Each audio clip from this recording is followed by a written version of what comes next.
उत्तराखंड के मुख्यमंत्री धामी ने युवाओं को लेकर कहा कि प्रदेश सरकार युवाओं के हित के लिए संवेदनशील है। उन्होंने कहा कि पिछले दिनों यूके SSSC परीक्षा के दौरान हरिद्वार के एक सेंटर से पेपर लीक की शिकायत आई थी, जिसकी शिकायत सामने आने के बाद हाईकोर्ट के रिटायर्ड जज की अध्यक्षता में जांच कमेटी गठित की गई थी और जांच कमेटी की रिपोर्ट के बाद परीक्षा को निरस्त किया गया। सीएम ने कहा कि युवाओं की मांग थी कि परीक्षा को निरस्त कर दिया जाए और इस मामले की सीबीआई से जांच हो।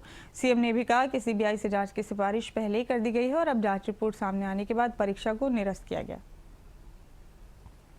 हमारे प्रदेश के युवा छात्र हमारी सर्वोच्च प्राथमिकता में हमेशा से रहे हैं और हमारी सरकार ने पिछले 4 वर्षों में 25,000 से अधिक नियुक्तियां पारदर्शी तरीके से संपन्न की हैं। हमारे युवाओं को नौकरी मिली है, अपने एग्जामों में उन्होंने सफलता पाई है।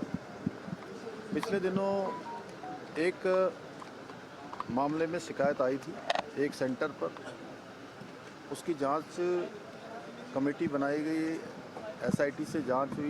हाईकोर्ट के जज रहे यूसी ध्यानी, उन्होंने पूरी कमेटी को सुपरविज़न किया और उनकी रिपोर्ट आई। उस रिपोर्ट के आधार पर हमने पहले ही कहा था, मैं जब युवाओं के बीच में गया था, उन छात्रों के बीच में गया था, तभी मैंने कहा था कि जो भी जांच कमेटी की रिपोर्ट आएगी उसके आधार पर हम छात्रों के हित में जो फैसला होगा फैसला लेंगे।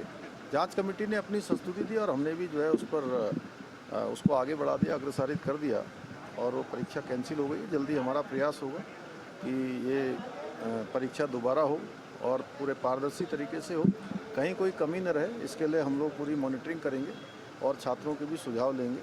उनकी दूसरी मांग थी सीबीआई से जांच होनी चाहिए, तो सीबीआई को हम लोग पहले ही अग्रसारित कर चुके हैं। तो युवाओं के मैं उज्जवल भविष्य की कामना करता हूं। मैं सभी युवाओं से कहना चाहता हूं, जो भी आगामी आने वाली परीक्षाएं हैं, उन परीक्षाओं की तैयारियों में पूरे मनोयोग से लगे। उनकी योग्यता, प्रतिभा, क्षमता के साथ पहले की तरह हमेशा न्याय होगा, हमेशा पारदर्शी तरीके से भर्ती प्रक्रियाएँ संपन्न